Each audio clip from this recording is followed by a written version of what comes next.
में 2027 से पहले आ जाएगी। क्या सेंट्रल गवर्नमेंट एम्प्लॉयज और पेंशनर्स को सैलरी अलाउंस और पेंशन में बदलाव के लिए अभी और इंतजार करना पड़ेगा? और सबसे बड़ा सवाल यहाँ पे ये है, सैलरी हाइक आखिर कब से लागू होगी?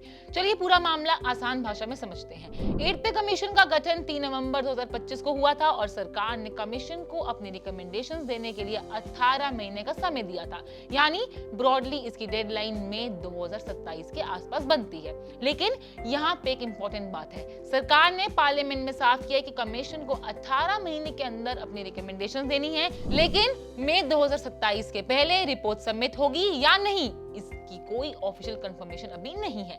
10 अगस्त को लोकसभा में फाइनेंस मिनिस्ट्री से इस मुद्दे पर सवाल पूछा गया था। मिनिस्ट्री ऑफ स्टेट के मुताबिक जवाब में कहा है कि कमीशन अपनी कॉन्स्टिट्यूशन डेट में 18 महीने के भीतर रिकमेंडेशंस देगा। यानी फिलहाल सरकार ने अर्ली सबमिशन की कोई गारंटी नहीं दी है। इसी तरह राज्यसभा में भी कमीशन में पूछा गया कि क्या ये तय 18 महीने के अवधि खत्म होने से पहले अपनी रिपोर्ट दे सकता है, लेकिन सरकार ने फिर वही 18 महीने टाइमलाइन दोहराई और किसी अर्लियर डेट का कमिटमेंट नहीं दिया है। अब एक और इंपॉर्टेंट पॉइंट यहाँ पे आता है, कमीशन चाहे तो जिन मुद्दों पर रिकमेंडेशंस पहले तैयार हो जाए उन पर इंटरिम रिपोर्ट भी दे सकते हैं, लेकिन अभी तक ऐसी कोई फाइनल रिकमेंडेशन सरकार को सबमिट नहीं की गई है। अब बात करते हैं इस पे कमीशन से कितने लोगों को फायदा हो सकता है।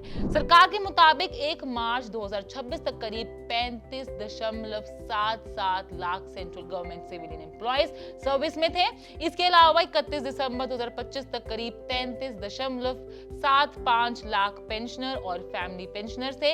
यानी डिफेंस पेंशनर्स को छोड़कर करीब 59.5 लाख लोग इस प्रोसेस से डायरेक्टली जुड़ सकते हैं। कमीशन का काम सिर्फ बेसिक सैलरी बढ़ाना नहीं है, इसके मैंडेट में पे revision, allowance, pension, family pension और सर्विस कंडीशन जैसे कई महत्वपूर्ण मुद्दे भी शामिल हैं। फिलहाल कमीशन कंसल्टेंट फेस में है। Employ organisation, unions, pensioner boards और दूसरे स्टेक होल्डर से उनकी मांगों और सुझावों पर चर्चा की जा रही है। कमीशन की अपकमिंग कंसल्टेशंस में जयपुर, चेन्नई, पुडुचेरी और चंडीगढ़ जैसे शहर में शामिल है। अब सबसे बड़ा सवाल ये है, सैलरी हाइक कितनी होगी? यहाँ फिलहाल किसी स्पेसिफिक परसेंटेज या फिर फाइनल फिटमेंट फैक्टर को लेकर सरकार की तरफ से कोई फाइनल डिसीजन नहीं आया है, इसलिए अभी किसी भी फिक्स सैलरी हाइक को कंफर्म मानना सही नहीं होगा। और एक और बड़ी बात यहाँ पे ये है कि 8 पे कमीशन की रिकमेंडेशन किस तारीख से इफेक्टिव होगी, इसकी भी सरकार ने अभी घोषणा नहीं की है। तो फिलहाल पिक्चर काफी क्लियर है कि 8 पे कमीशन को 18 महीने के अंदर रिकमेंडेशन देनी है। ब्रॉड डेडलाइन में 2027 के आसपास है, लेकिन इससे पहले रिपोर्ट आएगी या नहीं, इसकी ऑफिशियल कंफर्मेशन नहीं है। इसलिए फिलहाल सेंट्रल गवर्नमेंट एम्प्लॉयज और पेंशनर्स के लिए सबसे बड़ा टेक अवे यही है, सैलरी और पेंशन रिवीजन की उम्मीद जरूर है, लेकिन फाइनल हाइक, फिटमेंट फैक्टर और इफेक्टिव डेट पर अभी इंतजार करना होगा। आपकी क्या राय है इस मुद्दे पर? हमें अपनी राय कमेंट्स बॉक्स में जरूर बताएं। हर बड़ी फाइनेंशियल अपडेट के लिए हमारे चैनल यानी कि पैसा लाइव को सब्सक्राइब जरूर करें।